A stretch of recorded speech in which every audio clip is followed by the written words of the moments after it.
looked at this. One was, Apple really has been a part of my life. I'll talk a little bit more about that in a second. And the other is, I've aged a lot in 14 years. So two people that I know looked at this morning and said, is that you? You know, Apple really has been part of my life. I had a software company for several years called After Hours Software, which specialized in Macintosh software. Probably more important than that, I actually met my wife at Apple.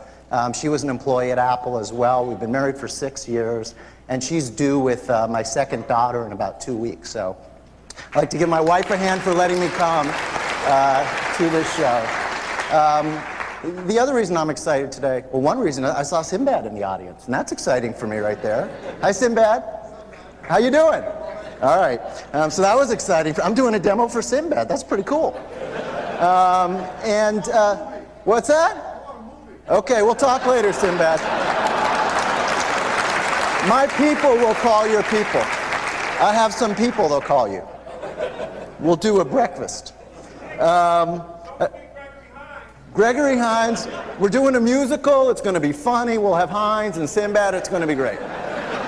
So, the other reason I'm excited today is we are announcing today the launch of Disney Blast for Macintosh. It is available today as a beta for free to anybody who wants to go to it. It's available at www.disneyblast.com. If you want to get straight to the Mac sign up, you just do a /Mac at the end of that. And it's something we've been working really hard on, especially in the last several months. We've had a lot of great help from Steve and his team to bring what we've wanted to bring in terms of a great internet experience for kids to the Macintosh. Just talk about Disney Blast for a second, and then I'll go into a demo. Disney Blast is really, in our opinion, the definitive online service for kids. It not only has great online content, but it's a great community experience for children and their parents and friends. We have great parental control software included, so parents can control who the kid is communicating with and not communicating with. And probably most importantly, we feel like we're really taking advantage of the internet by having kids participate not just in looking at the content, but creating the content and being involved in directing the content. So with that, I'm going to turn around and do the demo myself. It's a union thing. I'm not allowed to have any help. And I was going to start my demo with a big file copy, but I'm going to skip that part. So hopefully I look good from the backside. I haven't been working out quite as much as I used to, but so this is Disney Blast, and one of the nice things about Disney Blast is it changes literally every day. We have different live events with characters and chats with kids every single day, and Disney, as I'm sure you all know, has a big focus right now on Mulan. So there's a lot of Mulan content on the site right now. We have another movie coming out, the Bugs Life movie. In a few months there'll be a lot of that content on. And Blast itself, and I think we're missing sound. So if somebody, there we go. Blast itself is broken into a variety of different areas. We have comics, games, Scoop, which is actually made up of a lot of kid reporters who contribute. We have a special section this month with Mulan, Blast Junior, which is educational for young kids, and then Studio Blast with effectively online print kits and activities.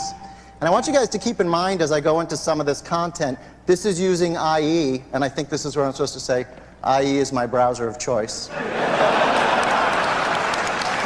Did I do that right? Was that good? All right. And this is all in the browser. So what you're about to see is a lot of really rich multimedia content that we spent a lot of time creating that's in the browser using the standard types of plugins that you're familiar with. We use Flash and Shockwave Director a lot. We use some Java. And this is an example of a Mulan comic that Blast Junior, the Disney Blast product overall, is meant for 3 to 12-year-olds, which is really the core Disney audience. And there's some sound instructions on this one. So this one is effectively like that game, if you guys remember from a long time ago, Simon, where there's a pattern that you have to recognize. So you click play. Follow Goofy, he'll show you the way. So Goofy's going to show you the way. So first I got to click on the drum, and I click on the drum. Goofy gives me the big, all right, you got it. And then he's got the drum and the cymbals, and if I mess it up and get the tuba, no, and they'll repeat the instructions. So the point here is in the Blast Junior area, which is aimed at the 3 to 5-year-olds, we do have entertainment, but it's much more focused on early learning. and that's an example of something we have in there. The events calendar is really important for showing the live events nature of what we do. Every Friday we have chats with characters, so here's a chat with Rabbit from Pooh. Yesterday we had a Nintendo chat, chat with your D-Pals, which are your friends. We have a multiplayer game starting this week where you can go and play trivia against lots of different people. And the last thing I'm going to show you is something called Studio Blast. And there's a couple different things in here. One is we offer different print studios. So an example of a print studio would be Lion King Print Studio with coloring pages, wallpaper, calendars, greeting cards. If you wanted to make a calendar online, you simply choose the character you want. You can choose any month that you want, and you create the calendar and you can print these out. One of the great things about Blast and the online mechanism that we have is every couple weeks you get a new print studio. So we just released the Mulan one now. There'll be another one coming out in a few weeks, and you get great stuff here. The other thing people ask us is, well, if I go to Blast, am I just going to get Disney stuff? I'm showing you a lot of Disney stuff, but part of what we're striving to do is have Disney traditionally branded stuff, but also reach out a little bit. And with that, we have a section called D-Toys, and I'm going to end by showing you one of my favorite D-Toys, which was actually inspired by my mother. It's called Fridge of Horrors. My father always used to say, "You're going to kill us one day." I don't even know what that was at one point in its life. So for those of you who have parents who have refrigerators that they don't clean out, you'll know what this is. But the concept here is a D-Toy, and it's just something to play with. It's kind of like a game, but there's no real scoring involved. And it speaks for itself, really. The instructions are click the food, so those are fairly self-explanatory. And there's various food that you can choose to put in the refrigerator, so I'm going to start with a pizza. And you take the pizza, and you think, I might be eating the pizza in a couple of days or an hour, so you put it in the refrigerator. But then time goes by.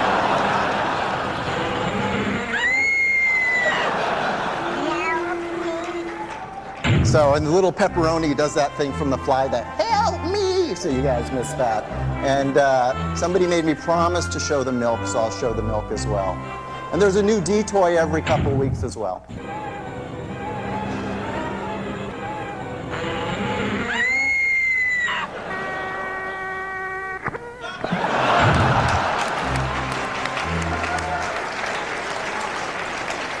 So that's a quick overview of Disney Blast. Again, it's available today as part of the free public beta, disneyblast.com/Mac. I would personally like to thank Steve and the people at Apple. They've been tremendously helpful for us and to us in the last 6 months in some of the technical things that we needed to do to make this happen. And thanks for the opportunity to be here today.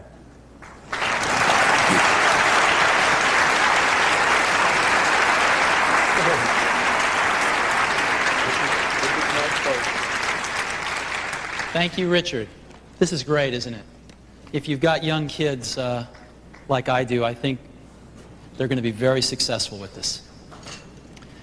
So, 63 days, 177 applications.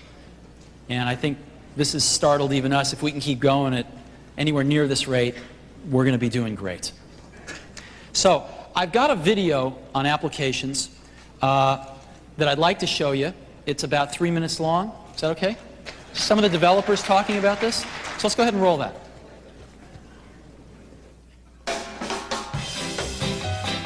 Apple hasn't pursued the consumer market effectively in at least 2 years.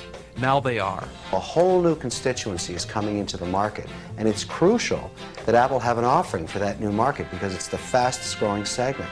And it's the home really where the installed base is growing so fast as computer penetration goes up in the United States and across the world. The consumer market is critically important to Disney, where Disney focuses on the family and children market. And creativity is the fastest consumer software category in the market today. And that's why we feel so excited about our relationship with Apple, because Mattel really cares about creativity, and it's a great partnership.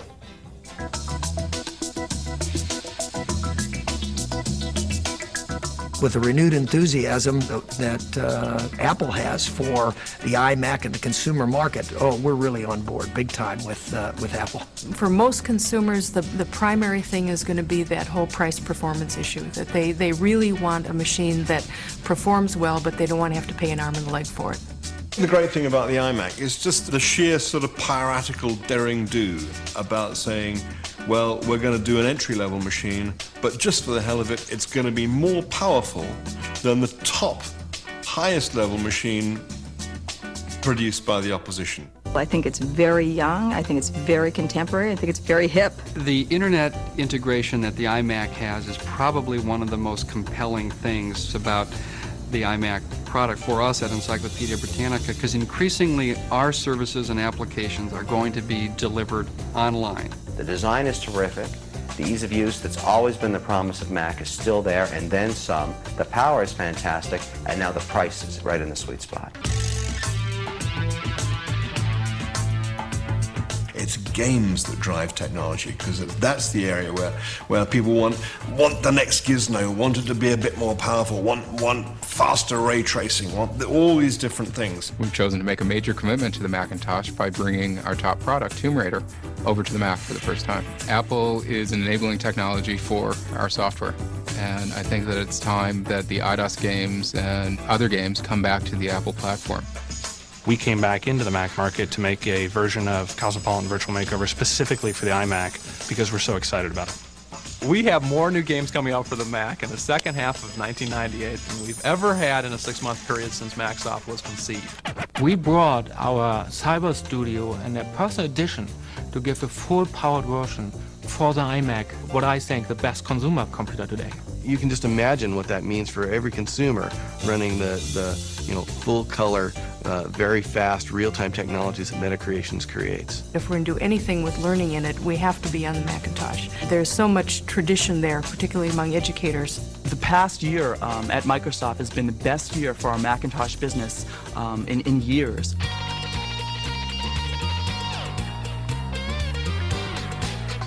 There's no way anybody can look at Apple Computer 2 years ago and look at Apple Computer today and not be blown away with the new vitality and energy that we see from all the Apple employees and from the Apple customers too. This is not religion, this is business. I was here for the first Macintosh, and I can't believe that we're recreating it again. If Apple sells more computers to the consumer market, we're going to sell more games. It's that simple. Apple is back, and they get it.